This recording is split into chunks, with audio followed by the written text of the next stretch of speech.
fafako daholo, ny fahatsiarovako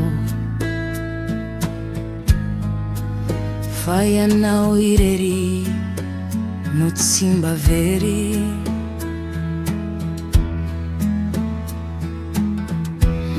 No fafako daholo ny tantaram-pitiavako, fa ny anaranao no tavela.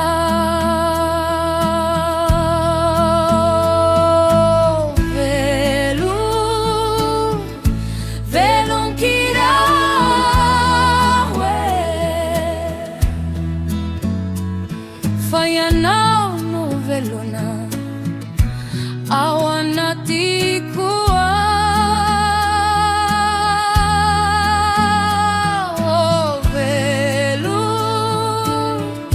Velonkiraho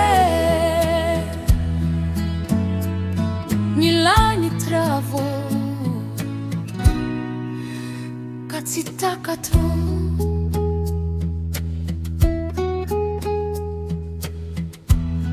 No teteziko daholo izao tontolo izao, fa tsy mbola misy ny mitovy aminao.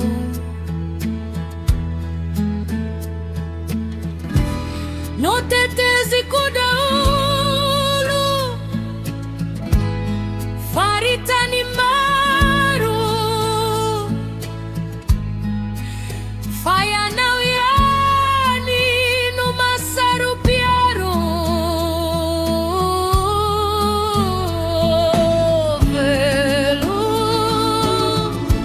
Velom-panantenana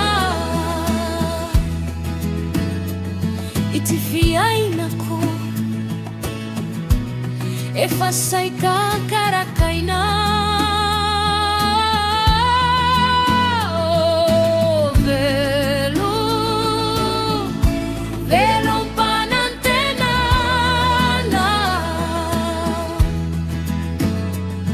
Ity fiainako